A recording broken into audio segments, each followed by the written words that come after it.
Good morning. Well, you know what? It's actually afternoon, and I'll tell you what, I just recorded this whole video for you, my whole Monday morning with Jen, and it didn't record. So that makes me happy on a Monday, like really happy. Um, that is how you start a Monday, guys. So this is take two. Um, with Monday with Jen. So I don't know, first of all, if I should tell you this. I don't know if this is me and I can't tell, but just know this. I have done my time. I've done my time in baby prison. Like I logged my hours. And so like I actually get to have this. But yesterday when I got up with Ladybird like at a normal hour, like 7:30 or something, and took her out and whatever. And then I was like, you know what? I don't have plans. Like, what if I went back to bed for, I don't know, I bet I could squeeze 30 more minutes out of a nighttime sleep. Nobody's awake yet. Maybe I'll just do that. And then I looked over at the clock and it was 11 o'clock. I slept until 11 o'clock yesterday.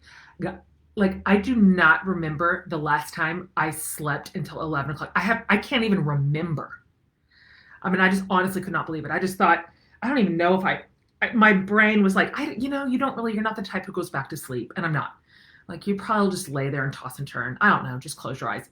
Bye. Bye. 3.5 hours later, I woke up. I'm not even sorry, guys. Okay. A couple things I want to chat about this morning.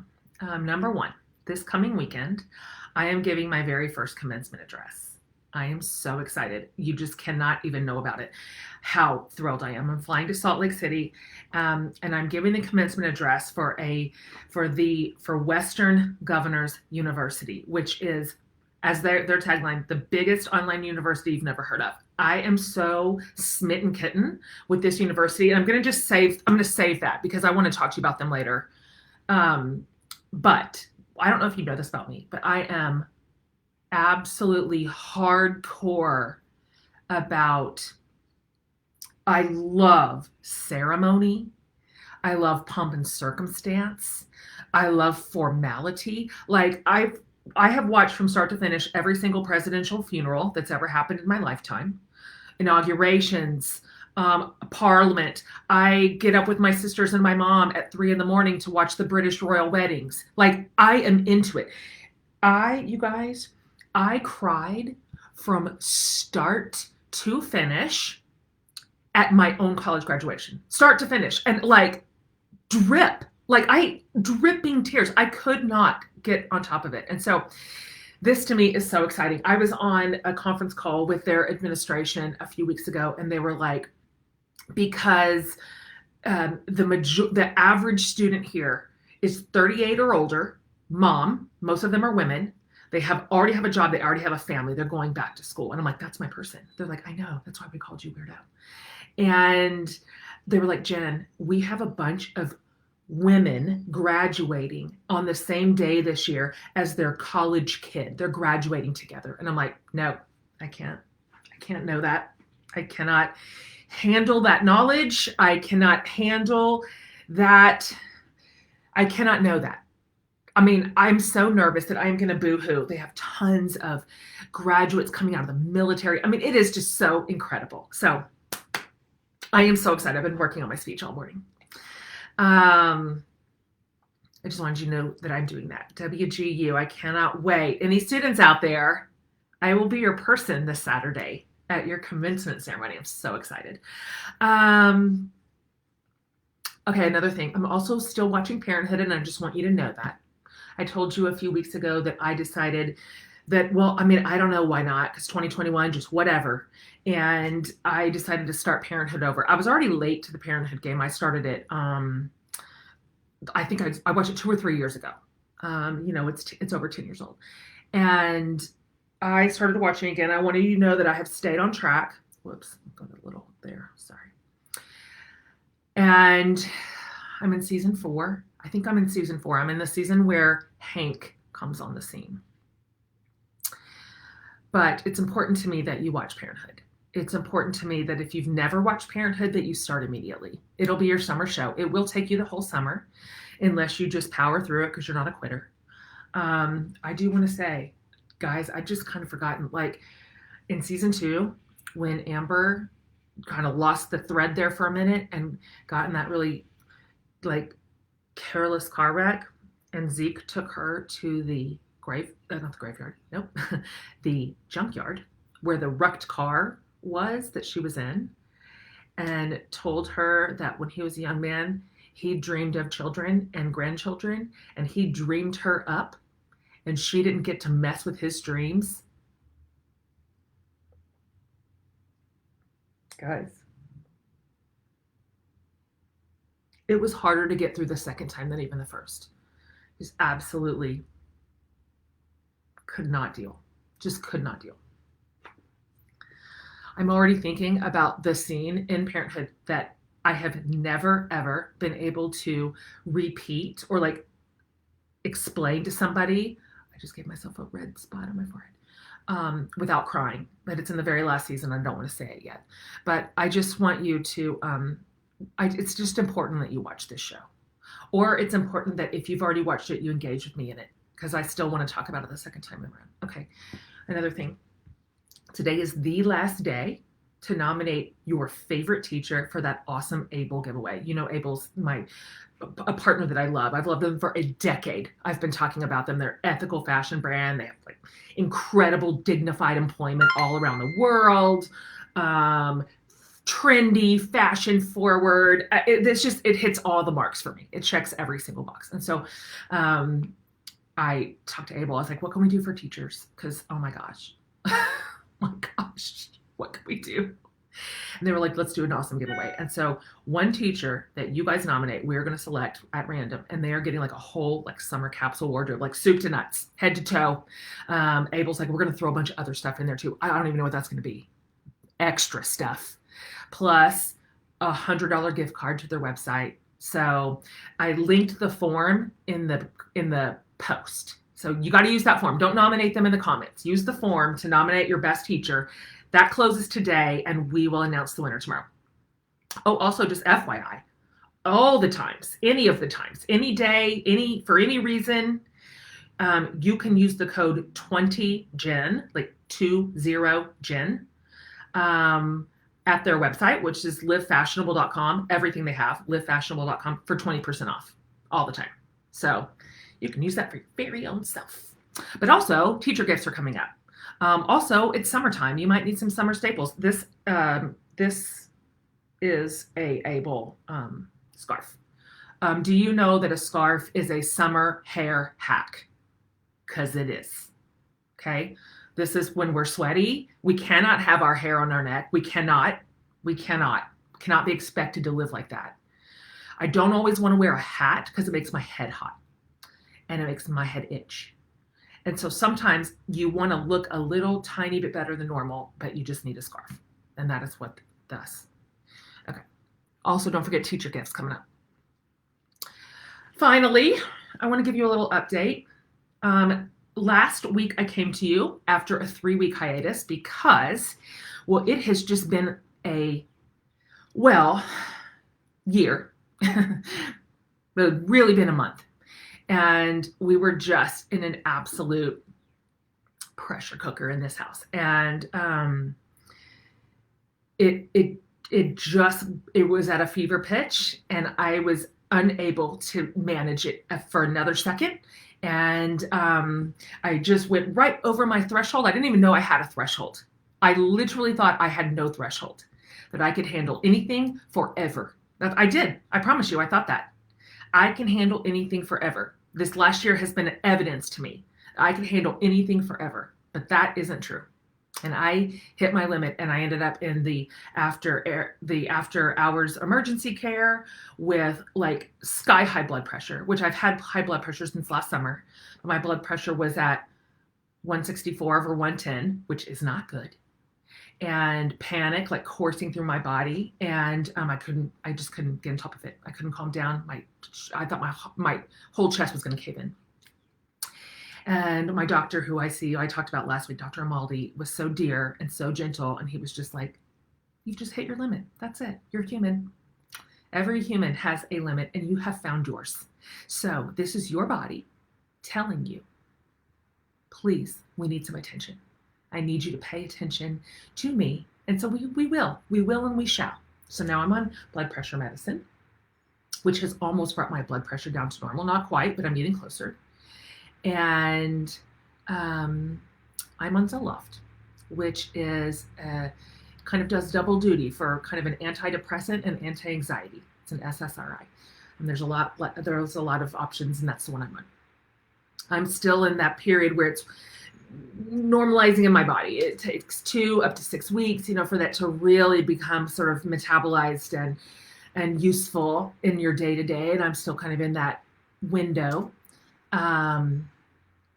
But I wanted to tell you that I can't remember if I said this last week. If I did and I'm repeating myself, I'm sorry. Forgive. Last summer, my body had been sending me a lot of red flag signals. Had been sending, repeating. Because sometimes our bodies are telling us, they're giving us a warning sign for something that's internal, like me this month, my inside body. And sometimes our bodies are giving us signals about our world, our environment, our relationships, what's happening around us. And our bodies, our instincts are telling us, warning, there's danger here. Our body has no other agenda than protect us. And so last summer, my body had been trying to warn me and sending up flares that I just ignored. And I remember one day I was sitting on my porch right there, and it was 5 a.m. Again, forgive me if I said this, but I wrapped my arms around my own self, around my own body. And I said out loud, I will never ignore you again. Never. I will listen to you. I will pay attention to what you are trying to tell me, and I will believe you for the rest of my life. You are a trustworthy partner, and I believe you. So imagine my disappointment to have gotten all the way to this month when, yet again, my body has been sending so many signals to me. And for a long time, you don't end up like I was in the ER because you ignored it for one day. This has been a long road. I felt it. I have felt it. I've even known it. But I just thought, I don't have time for this. I don't have time for this. I'm at the center of too many people's universe. I will power through because I can. Remember, I thought I had no threshold. And then to have ignored my body so much that finally it's like, that's it. Your mom has to take you to the ER now. And so yesterday, my friend online, a lot of you guys follow her on Instagram, my friend Mallory Irvin, she posted some words that I wrote in Fierce, Free, and Full of Fire, and hadn't read them in a while. And she tagged me in them, so I saw them. And I needed them. I needed my own words. I needed the reminder, and that is okay. Sometimes we have to learn something every year, every single year. And we learn it in a new way, and we learn it for new reasons, and we add layers of experience to it, and that is okay. So I'm going to read this to you if you'll indulge me. This is out of Fierce, Free, and Full of Fire, which came out last year, my book from last year. And I thank Mallory for reminding me of my own words and what they have taught me again and reminded me again. And I think maybe some of you might need these too. In her book, Mothers, Daughters, and Body Image, my friend Hillary McBride, now Dr. McBride, thank you, suggests calling our bodies she or her, a marked difference from it, as if she isn't an integrated part of our whole being. We often forget that mind and body are actually both equally us, right? Your character and soul, intelligence and creativity, love and experiences, goodness and talents, your bright and lovely self are entwined with your body, and she has delivered the whole of you to this very day. What a partner. She's been a home for your smartest ideas, your triumphant spirit, your best jokes. You haven't gotten anywhere you've ever gone without her. She has served you well. Your body walked with you all the way through childhood, climbed the trees and rode the bikes and danced the ballet steps, and walked you into the first day of high school. How else would you have learned to love the smell of brownies, toasted bagels, onions and garlic sizzling in olive oil? Your body perfectly delivered the sounds of Stevie Wonder, Whitney Houston, and Bon Jovi right into your memories. She gave you your first kiss, which you felt on your lips and in your stomach, a coordinated body venture.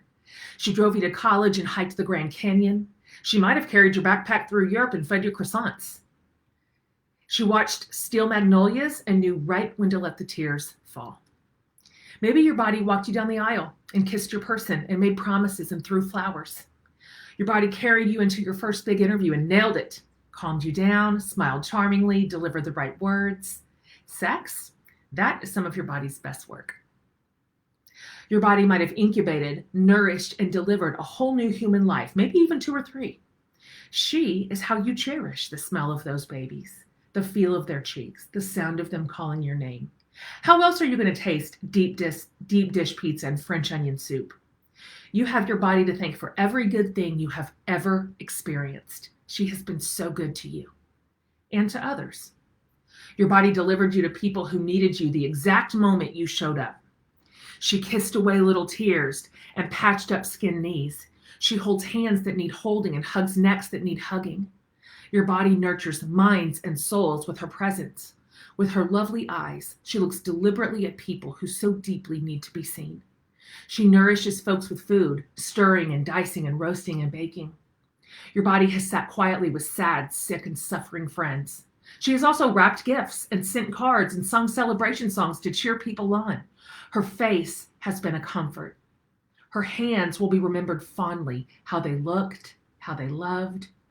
Her specific smell will still be remembered in 70 years.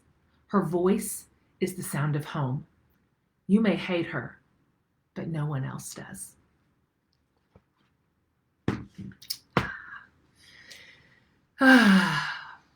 I just think it's time for a new story.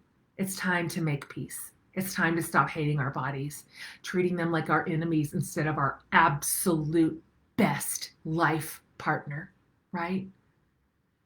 Our bodies deserve cherishing. They deserve to be treated with great care and great love and great respect. And I remembered again. I learned again that I can count on her, and she is good to me, and she is for me. And so maybe you need that today. So that's just for you. That is for those of you who are ready to stop waging war. If you haven't ever read Fierce, it's time, guys. Go get your copy. Also, by the way, if you're an audio listener, I read the whole thing. In fact, I don't know if I told you this, but Fierce just won the Audie Award for 2020 for nonfiction and fiction books. It was a really huge honor. We worked really, really hard on this audiobook. It is jammed. It's got tons of bonus content. It has interviews spliced in, music. Like, it's incredible. So I didn't even know it was up for it. And so it won a couple of weeks ago, which I was really proud of. So if you're an audiobook listener, I'll read you the whole thing. Okay. I think that's it, guys. That's it. That's it for Monday. Please watch Parenthood. It's so important to me that you do this. We need to continue talking about parenthood and the plot lines and the Bravermans. So if you haven't ever started, it is time. And I'm sorry to tell you that's your new assignment. Okay? It's on Hulu. Have a good week, everybody.